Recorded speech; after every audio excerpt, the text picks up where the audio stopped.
같이 한 음성으로 봉독하시겠습니다. 무리가 몰려와서 하나님의 말씀을 들을 때 예수는 게네사렛 호숫가에 서서 호숫가의 두 척에 있는 것을 보시고 어부들은 배에서 나와서 그물을 씻는지라. 예수께서 한 배에 오르시니 그 배는 시몬의 배라. 육지에서 조금 떼기를 청하시고 앉으사 배에서 무리를 가르치시더니 말씀을 마치시고 시몬에게 이르시되 깊은 데로 가서 그물을 내려 고기를 잡으라. 시몬이 대답하여 이르되 선생님, 우리들이 밤이 새도록 수고하였을 때 잡은 것이 없지만은 말씀에 의지하여 내가 그물을 내리리이다 하고, 그렇게 하니 고기를 잡은 것이 심히 많아 그물이 찢어지는지라. 이에 다른 배에 있는 동무들에게 손짓하여 와서 도와달라 하니 그들이 와서 두 배의 채움에 잠기게 되었더라. 아멘. 우리가 주님과 함께 동행한다는 것은 큰 축복 중에 축복인 줄로 믿습니다. 근데 그 축복이 나의 삶을 통해서 이 삶의 현장 가운데 풍성한 열매를 맺히고 하나님의 은혜가 무엇인지를 새롭게 깨닫고 사는 것은 더 큰 은혜요, 더 큰 축복인 줄로 믿습니다.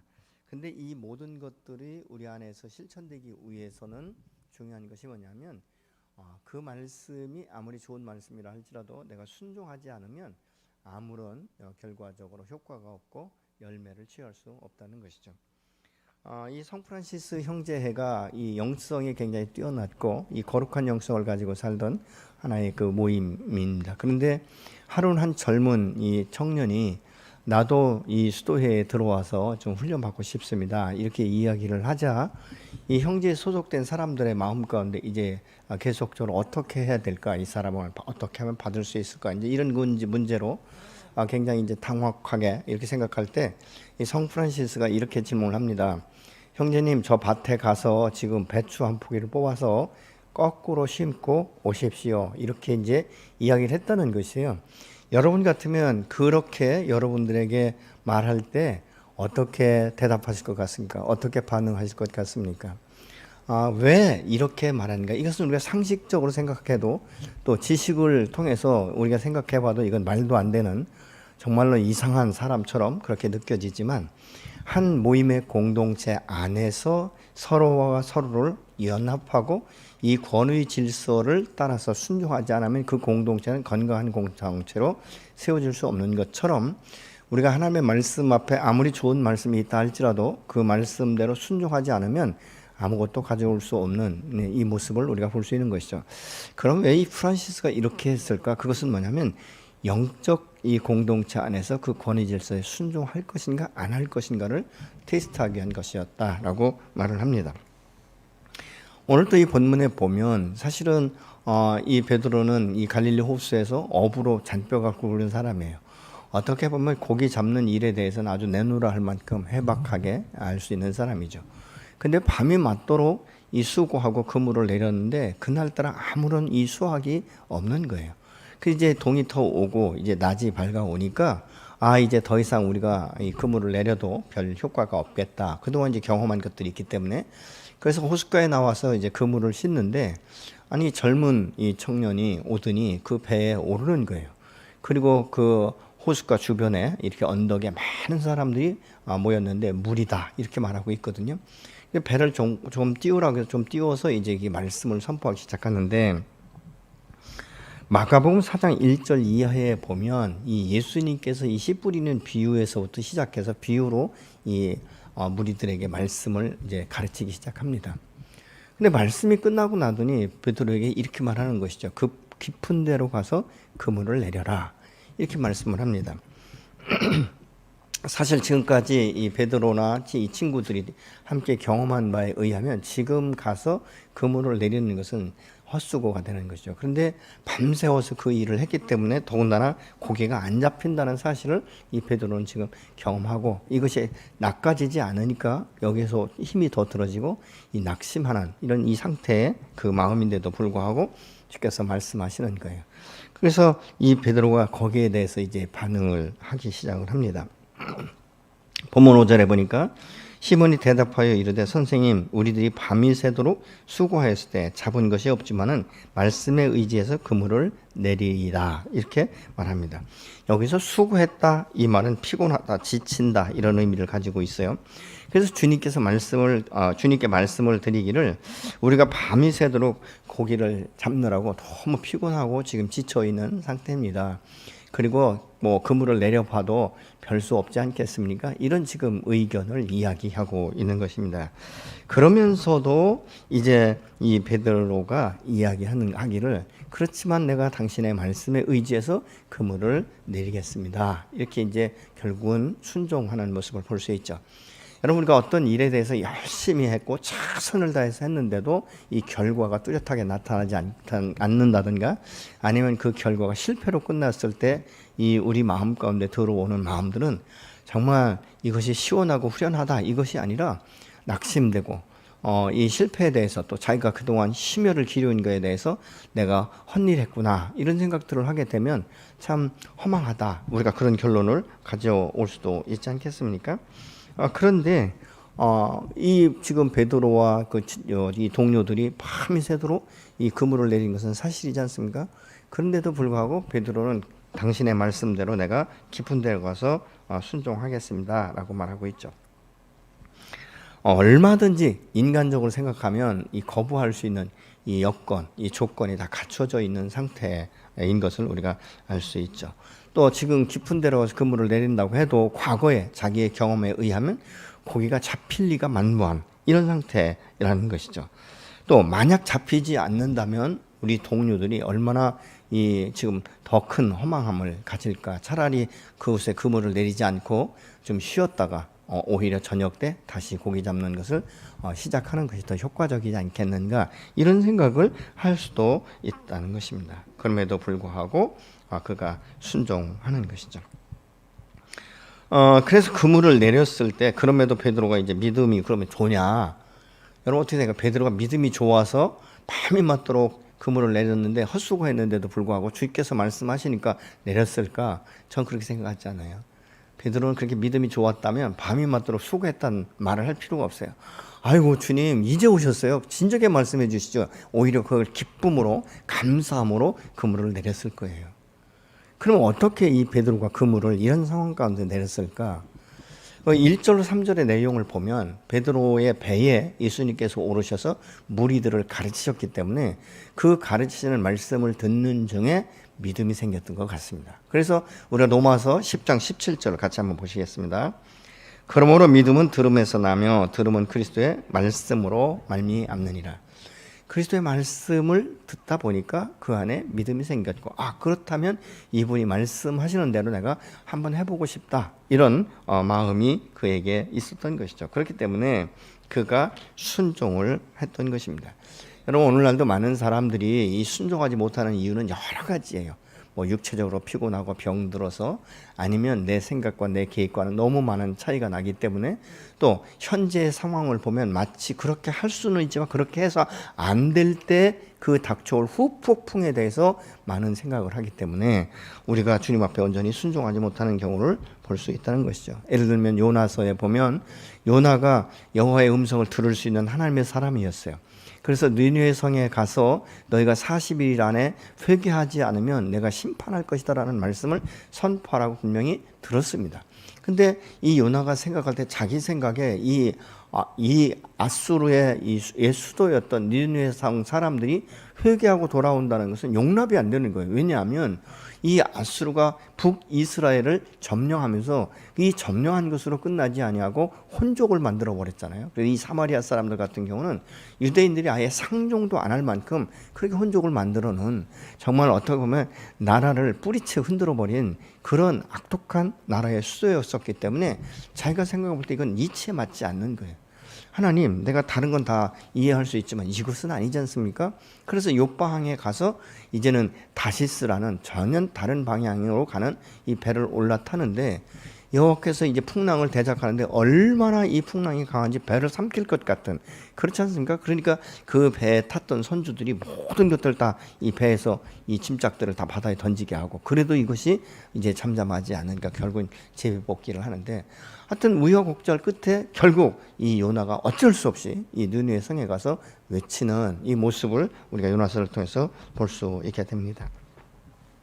또 어떤 경우에는 자기가 현재 누리고 있는 이 권력, 명예 이 지위, 이런 것 때문에도 사실은 선뜻 여호와의 말씀 앞에 온전히 순종하지 못하는 경우가 있습니다. 예를 들면 솔로몬 같은 경우죠.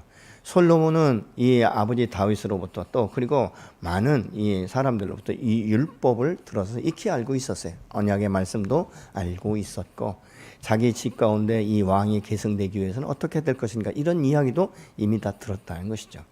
그럼에도 불구하고 그는 이제 이 이스라엘이 이 강국 이스라엘이라는 것을 나타내고 싶어서 그랬는지, 이제는 이방 여인들과 정략적인 결혼을 하면서 그들이 가지고 온 신을 섬길 수 있도록 산당을 지어줬다라고 말합니다. 결국은 무엇입니까? 이스라엘 백성들에게 자기의 명예나 자기의 어떤 권력을 유지할 수는 있었지만, 이스라엘 백성들에게는 하나님으로부터 오는 이 축복의 통로를 막아버리는, 이 죄가 들어오게 되는 문을 여는 이 삶을 살았던 것이죠.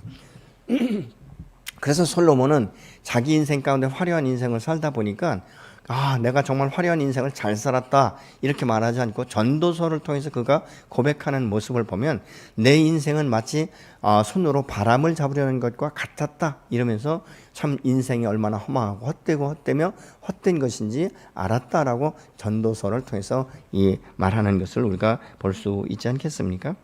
우리가 오늘날도 하나님의 말씀 앞에 이 자신의 계획과 생각을 말씀을 드릴 수는 있지만, 내 생각과 계획, 그래서 내 중심적으로 모든 일들을 선택하고 이 결정하는 이것이 아니라, 내 계획과 생각이 그렇다 할지라도 여호와께서 말씀하시면 그냥 아멘으로 순종할 때 단순하게 순종을 통해서 하나님의 역사와 기적이 일어나게 되는 줄로 믿습니다. 여러분, 순종하는 삶의 모습이 사실 복인의 삶이에요. 그래서 이 복인은 하나님의 말씀 앞에 서기 때문에 거룩한 영성이 그 안에서 계속적으로 회복되어지고 이것이 성장되어지고 채워지기 때문에 성령의 다스림 가운데 있기 때문에 세상의 유혹이나 있던 어떤 이 풍파에 요동하지 아니하고 흔들리지 않고 우리의 믿음을 중심을 지키면서 우리가 오늘날 같은 이 험악한 이 험한 이 시대에도 믿음을 지킬 수 있게 되는 줄로 믿으시기 바랍니다. 여러분이 코로나로 인해서 작년에 1년 동안 거의 예배를 드리지 못하고 집중하지 못하고 하나 앞에 헌신하지 못하고 이렇게 하다 보니까 이 지금 복음 자체가 흔들리는 경우가 지금 있습니다. 어떻게 보면 우리가 구원의 확신과 하나님의 살아계신과 전능하심을 내가 얼만큼 신뢰하는가에 대해서 다시 한번 돌아볼 수 있는 기회가 되기도 하는 것이죠. 그러면 아무리 좋은 말씀이라 할지라도 이것이 순종을 통하지 않으면 역사가 이루어지지 않는 것이죠. 아무리 진수성찬 이 진미 음식이 차려져 있다 할지라도 내가 수저로 내 입에 넣고 씹지 아니하면 이 모든 음식이 무슨 그렇게 유익이 있겠는가, 우리가 생각해 볼 수 있지 않습니까? 베드로가 주님의 말씀에 의지해 그물을 내릴 때 이 결과적으로 밤새 그물을 내린 이 헛수고처럼 이 힘든 시간과 또 달리 얼마나 고기가 잡혔는지 이 다른 배를 불러올 만큼 많이 잡혔다라고 6절은 말씀하고 있죠. 그렇게 하니 고기를 잡은 것이 심이 많아 그물이 찢어지는지라. 이제 그물을 우리가 걷어서 올리려고 하다 보니까 고기가 너무 많아. 이 무게를 감당할 수 없으니까 그물이 찢겨나가기 시작하는 거예요. 그래서 그 근처에 있던 이 동무에게 손짓을 해서 배가 이제 그 곁에 와서 두 배를 대고 이 그물을 올렸더니 얼마나 많은지 배가 잠겨가고 있다, 이렇게 지금 말하고 있지 않습니까? 사실은 이 베드로는 자신이 전문가였음에도 불구하고 자기 생각이나 경험이나 지식을 의존하지 아니하고 여호와께서 말씀하실 때 내가 밤이 맞도록 정말 수고했지만 고생했지만 결과적으로 낙심하고 내가 힘이 없고 근력이 없어 더 이상 하고 싶지 않은 이런 상태지만 그래도 선생님의 말씀에 의지해서 내가 한번 그물을 내려보겠습니다 라고 이 순종했을 때 그를 통해서 하나님의 역사가 나타나는 것을 우리가 알 수 있게 된 것이죠. 여러분, 우리가 하나님 말씀 앞에 순종하는 것은요 단순해야 돼요. 어린아이처럼 단순해야 생각하고 계획하고 미래를 생각하고 그것이 아니라 주님이 오늘 말씀하시면 예 알겠습니다 라고 이 단순해지는 것, 이게 얼마나 귀중한 건지 모릅니다. 우리가 성경에 보면 인간적인 생각이나 경험이나 지식이나 이 현실로와는 전혀 동떨어진 이 하나님의 말씀 앞에 순종하는 사람을 통해서 하나님이 역사하시는 것을 봐요.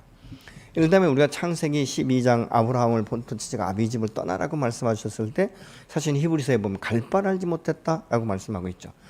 아브라함이 미래를 생각했다면 현재 지금 안정적인 삶을 살고 있는데, 아니 약속의 땅이 어딘지, 그리고 그곳에 갔을 때 거민들이 있는지, 그리고 실질적으로 내가 거주할 수 있는 땅을 내가 구입할 수 있는지, 이런 부분을 사전조사도 하지 않고 그 말씀에 순종해서 그냥 갈 바를 알지 못하고 떠났다라고 말합니다. 그런데 놀라운 것은 그렇게 떠났을 때 결과적으로 순종을 통해서 이 하나님께서 언약하신 것을 이루시고, 오늘날도 우리가 믿음의 조상이라고 말할 수 있는 것이고, 그를 통해서 천한 만민이 복을 얻는 것을 우리 현재 삶 가운데 보고 있지 않습니까? 또 창세기 6장 같은 데 보면 노아에게 이렇게 말씀하세요. 야, 이 세상이 너무 험악하다. 내가 이거 심판하게 될 건데 오늘 내일 심판할 것은 아니야. 너가 이제 방주를 져서 이 구원의 방주를 짓고 그곳에서 이제 이 구원받는 역사가 있기를 원한다. 이렇게 주께서 말씀하시니까 이 노아가 비를 보지 않았지만 여호와의 말씀을 따라서 방주를 하루하루 짓기 시작하는 것이죠. 뭐 설계 도면이 지금처럼 나와 있는 것도 아니고, 제가 볼 때는 하나님께서 모든 것을 구상하시고 이 방주를 어떻게 짓고 칸을 어떻게 막고 어떻게 역청을 바르고 이런 부분들을 매일매일 새롭게 가르쳐 주셨을 것 같아요. 그러니까 그것이 무려 120년 동안 방주를 짓지 않습니까? 결국은 무엇인가, 방주를 다 지을 때 얼마나 많은 고난이 있었겠어요. 다른 사람들이 얼마나 혀를 차고 비웃고 비아냥대고 그랬겠습니까? 그렇지만 그런 것에 아랑곳하지 아니하고 이 노아는 하나님의 말씀 앞에 순종함으로 인해서 그의 8가족이 구원받은 것을 우리가 볼 수 있게 된 것이죠. 이 출애굽기 14장에 보면 사실은 모세를 여호와께서 세우셔서 10가지 재앙을 내리시고 그리고 이스라엘 백성들을 출애굽시킵니다. 그런데 얼마 후에 보니까 어떻게 가다가 보니까 앞에는 홍해가 가로막히고 양쪽에는 산이 가로막혀서 어떻게 할 수가 없는데, 뒤에서는 이 애굽의 군대들이 그 병거를 이끌고 쫓아오니까 막 백성들이 웅성웅성하기 시작하는 것이죠. 아니 애굽에 장지가 없어서 우리를 이곳에서 수장시키려고 하는가, 이게 여론이라는 것이죠. 얼마나 많이 분분하게 일어나는지 몰라요. 그러니까 웅성웅성하기 시작하면 왜 그런지도 모르게 덩달아하는 사람들도 많지 않습니까? 그때 여호와께서 말씀하시는 거예요. 모세야, 내 손에 들고 있는 이 지팡이를 들고 바다를 향하여 명령하라고 말씀합니다. 여러분, 이건 상식적으로는 이거 이해가 될 수 없는 것이에요. 지금 뒤에 군대가 따라오고 양쪽에 산이 있는데 이게 도망갈 길이 아니라 바다에 대고 이 선포하라, 외치라. 여러분, 이것이 인간적인 생각으로 도저히 이루어질 수 없는 것이죠. 차라리 그냥 죽게 내비두세요, 이렇게 생각할 수도 있는 것이죠. 그렇지만 여호와의 말씀 앞에 순종했을 때 밤새도록 동풍이 불고 그 바다가 홍해가 갈라져서 육지처럼 건넜다라고 분명히 말씀하고 있지 않습니까? 또 우리가 잘 아는 대로 여호수아서, 이 모세의 후계자로 여호수아를 세우시면서 여호께서 말씀하시지 않습니까? 너는 이 율법책을 내 입에서 떼지 말고 묵상하고, 그리고 내가 말하는 대로 내가 이 좌로나로 추치지 아니하고 달려가면 너는 강하고 탐대하게 될 것이다라고 말씀합니다. 그리고 났는데 여호와께서 어느 날 이제 이 요단을 건너라고 말씀하고 있죠. 근데 이 요단강을 건널 때 그때에는 어떤 시기냐면 이 모맥을 거두는 이 추수하는 시기인데, 이스라엘의 이 요단강 물이 가장 1년 중에 가장 많은 범람 많은 때였어요. 그러니까 물이 막 넘실넘실한다는 것이죠. 근데 이 물을 어떻게 건너가는가? 이 여호수아에게 여호께서 말씀하시죠. 법궤를 맨 제사장들이 앞서서 먼저 그들이 그 요단강에 발을 담그면 물이 그칠 것이다. 근데 내가 하는 것 같으면 만약 안 되면 나 하나 빠져 죽으면 그만이에요. 그렇지만 법궤를 맨 제사장들에게 다시 이 말씀을 선포해서 그것을 하게 한다는 것은 또 다른 하나의 방법이라는 것이죠. 그렇지만 여호수아의 그 말에 이 영적 이 권위를 주었기 때문에 법궤를 맨 제사장들이 발을 디뎌놓는 순간에 이 물이 역류하기 시작하는 것이죠. 그러면서 길을 내지 않습니까? 그래서 이스라엘의 모든 족속들이 그 안에 건너가고 그곳에서 이제 12도를 취하기도 하고 말이죠. 그리고 난 후에 어떻습니까? 여리고성을 점령해야 되는데 그것도 인간적으로는 이해가 되지 않는, 하루에 한 바퀴씩 돌고 그리고 마지막 날에 7바퀴를 돌며 함성을 지르면 무너질 것이다. 여러분, 이런 말들은 인간적으로 생각하면 요즘에 믿지 않는 불신자들에게 이 말 한번 해보세요. 그게 될 일이냐? 미쳤지. 그거 믿는 너가 미쳤지. 이렇게 이야기할 수 있는 것이에요. 근데 성경 말씀을 보면 어떻습니까? 그 일로 인하여서 여리고성이 무너지는 것들을 현장 가운데 경험하게 되지 않습니까? 근데 이들의 그 모습을 보면 공통점이 있어요. 뭐냐? 단순해요. 그냥 자기의 생각이 얼마나 많았겠어요. 그렇죠? 그동안 경험했던 것들이 얼마나 많았겠습니까? 그럼에도 불구하고 어떤 자신의 생각이나 계획을 그곳에 대입하지 아니하고 주께서 말씀하시면 예, 그대로 이루어질 것을 믿습니다 라고 생각을 하는 것이죠. 그때 그 순종을 통해서 기적을 경험하는 것 같이 오늘날도 하나님께서 우리에게 말씀하셔서 이 말씀하실 때는 뭔가 우리를 통해서 새 일을 행하시고 그것을 이루기 위함인 줄로 믿으시기 바랍니다. 그래서 우리가 말씀이 내 안에 들려질 때 아멘으로 순종하는 것이죠. 근데 많은 사람들이 성경을 통해서 하나님의 말씀 앞에 순종했을 때 어떤 결과가 오는지 이 결과를 다 알면서도 이 결과를 들을 때는 아멘, 나도 이렇게 되기를 원합니다라고 사실은 하나님 앞에 소원을 담아서 그렇게 믿음으로 선포하면서도 실질적으로 여호와께서 오늘 내게 새 일을 행하시기 위해서 말씀하실 때 우리가 어떻게 반응할 것인가? 여러분은 그동안 신앙생활 하시면서 얼마나 하나님의 말씀 앞에 온전히 순종해 보셨습니까? 근데 왜 우리가 순종하지 않는가? 실패하면 어떻게 할까? 내가 하나님의 음성을 잘못 들었으면 이 결과가 어떻게 될 건가? 이 미래에 대한 두려움 때문에 혹시 순종하지 못하고 있지는 않습니까? 내가 지금까지는 나름대로 최선을 다해 봤는데 안 됐다. 그 생각 때문에 못하십니까? 여러분, 우리의 삶 가운데 그런 말씀 앞에 순종하지 않을 때 다 성공적인 삶을 살았나요? 말씀대로 순종하지 않길 내가 너무 잘했다. 그랬으면 내가 지금 집도 날아가고 모든 것들이 다 날아가고 아무것도 없었을 텐데 혹시 그런 염려 때문에 못 해보셨습니까? 여러분 인생 가운데 실패를 한두 번 안 해보신 분 혹시 계십니까? 대단하신 분이에요. 그죠? 근데 우리가 주님의 말씀 앞에 순종하지 않으면 평탄한 길을 갈 수 있는가? 내가 어떤 실질적으로 어떤 물질을 투자했을 때 내가 계획한 대로 그것이 이루어졌는가? 생각해 보면 아마 모든 분들에게는 몇 번씩의 실패는 있었을 거예요. 오히려 그 실패 때문에 두려워서 더 이상 이제 투자하지 않는 분도 혹시 계실지 모릅니다. 때로는 하나님의 음성이라고 내가 확신을 가지고 그렇게 순종했는데도 불구하고 이 일이 이루어지지 않았기 때문에 내가 하나님의 음성을 난 들을 수 없어. 그래서 주께서 말씀하셔도 내가 순종할 수 없어. 이런 결론을 혹시 가지고 있는 분도 있을지 모릅니다. 아니면 내 계획과 내 생각이 더 맞아. 더 이것이 구체적이고 이것이 조직적이고 이것이 현실적이야. 그렇기 때문에 주님이 말씀하시는 것은 내가 믿음이 없어서 지금 감당할 수 없다. 이런 결론을 가지신 분들도 있을 수 있습니다. 네, 여러분, 실패는 또 다른 기회를 준다는 사실을 우리가 기억한다면 여러분 우리가 실패에 매일 필요가 없지 않겠습니까? 우리가 실패했다면 내 계획이 잘못된 것에 대해서는 회개하고 내가 하나님의 음성을 들은 것처럼 그렇게 행동해도 안 된다면 그럼 하나님의 음성을 내가 잘못 들은 것을 우리가 알 수 있는 것은 하나님 앞에 나가 기도하는 것이죠. 하나님 내게 지혜를 주십시오. 분별력을 주십시오. 그리고 주님께서 말씀하실 때 정확하게 내게 말씀하시는 것을 확신할 수 있도록 주님 말씀하십시오. 정 안 되면 기도원처럼 그런 부분에 대해서도 우리가 구할 수도 있지 않겠습니까? 여러분 실패에 대한 두려움으로 순종을 미루는 것은 내 생각과 내 계획이 주님의 말씀보다 더 확실하다 이런 결론 때문에 그런 것 아니겠습니까? 아니면 말씀에 대한 불신인 것이죠. 여러분 어떻습니까? 여러분 실패를 두려워하는 사람은요 아무것도 이룰 수 없고요 주님의 능력을 경험할 수도 없고 내 인생 가운데 변화를 경험할 수도 없는 것입니다. 그러니까 이런 사람들은 기도를 해도 하나님 응답을 하셔도 말씀을 하셔도 그것이 삶 가운데 하나도 적용되지 않는 것입니다. 어떻습니까, 여러분? 실패는요 두려워할 것이 아니라 실패는 딛고 일어나고 통과할 것이에요. 왜요? 그때도 주께서 나를 붙들고 반드시 일으키시고 반드시 승리의 자리에 나를 놓으실 것이기 때문에.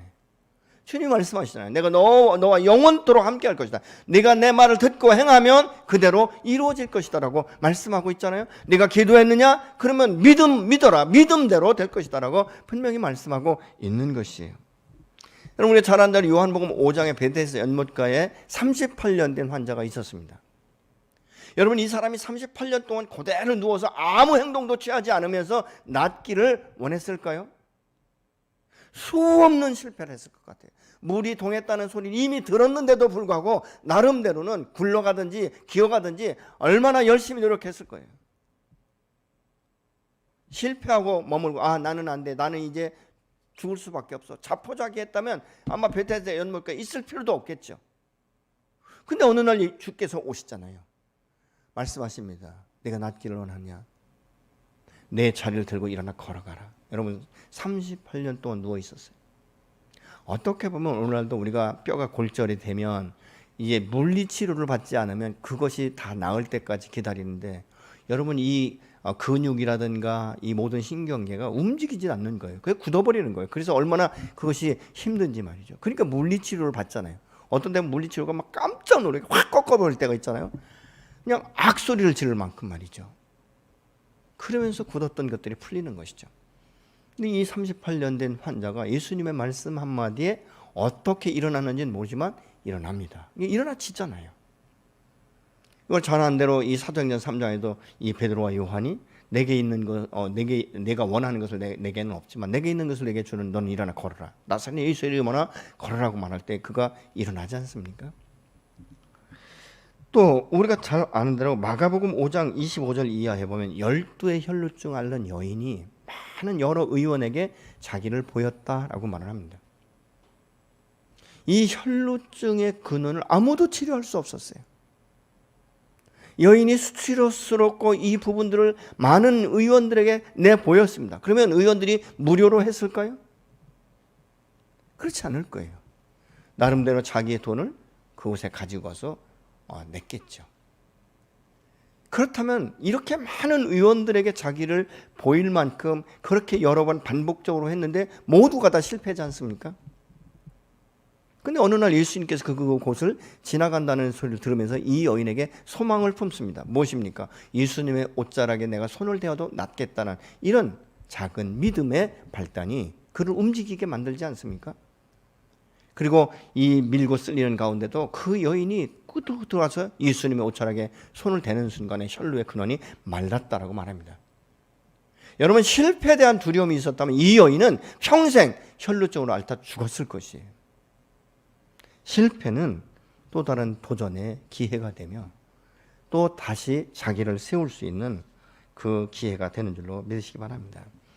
오래전의 이야기인데 여러분, 농구의 황제라고 불리던 마이클 조던이라는 사람 혹시 기억하십니까? 이 사람은 이런 이야기를 해요. 자기는 그 9,000개 이상의 슛을 쐈을 때 실패를 했다. 그리고 300게임 이상 자기가 패했고 그 중에 26번 정도는 자기가 마지막으로 슛을 쐈을 때 이것이 골인이 되지 않았기 때문에, 골에 들어가지 않았기 때문에 자기 팀이 패했다라고 말을 합니다. 그러면서 그가 하는 말이 이 모든 실패가 나를 오늘날 나되게 하는 도움이 되었다. 그는 그렇게 말을 하고 있어요. 가시곡이라는 이 책을 보면 당신이 헛되이 보낸 오늘은 어제 죽어가 네가 그토록 살고 싶어 했던 내일이다. 그렇게 말을 하고 있습니다.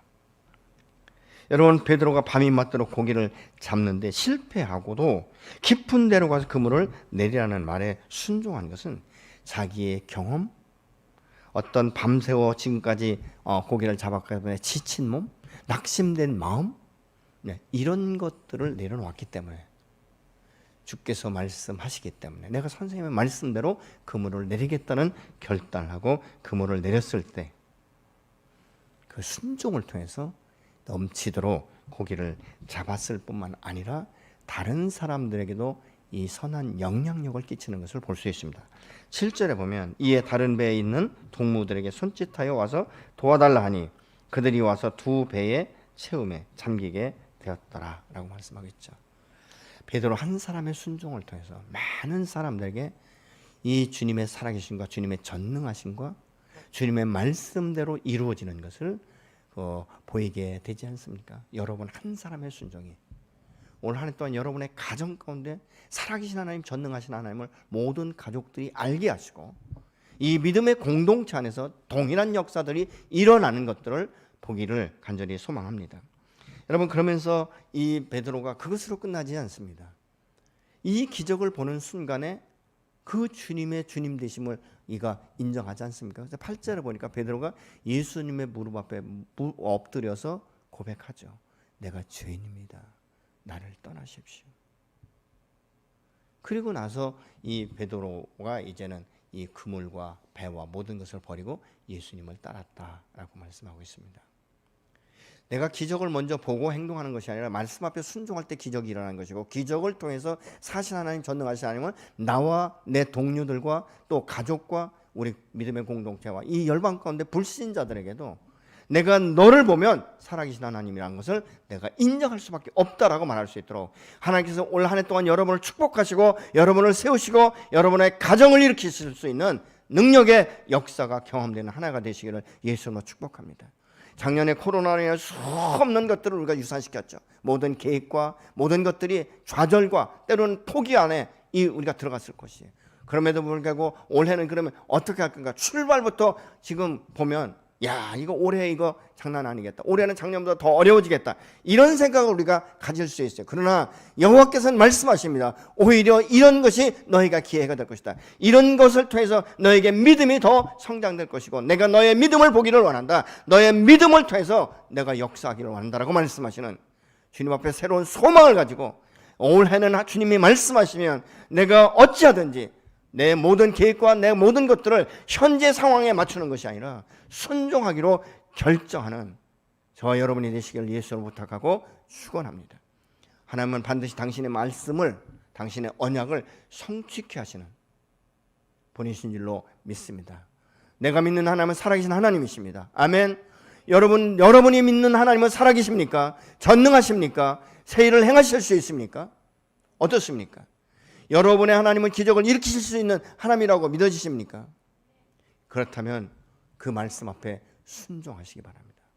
수많은 기적을 경험하시는 내가 이 살아계신 하나님을 올해 다시 한번 경험하게 된다. 지금까지도 인도하셨지만 참 올해 이 하나님과 함께 내가 동행할 때 얼마나 많은 것들을 이루시는지. 그래서 올해는 좀 여러분들이 더 많이 하나님 앞에 기도하시고 그 기도의 제목들을 기록하시고 이루어 가시는 것들을 체크하시면서 사신 하나님, 전능하신 하나님을 새롭게 경험하는 한 해가 되시기를 예수로 축복합니다. 지금까지 실패한 것 때문에 실패자라고 말씀하지 마십시오. 그것 때문에 낙심하고 좌절하지 마십시오. 올해도 어떤 경우에는 우리가 수없이 실패할 수도 있습니다. 그러나 그것으로 좌절하고 포기하지 마시고 그 안에 새로운 소망을 붙들고 일어서시는, 정말 내가 힘들 땐 주님 나를 도와주십시오. 내게 지혜와 지식을 더하시고 하는 계시의 영을 더하여 말씀으로 위로해 주시기를 원합니다.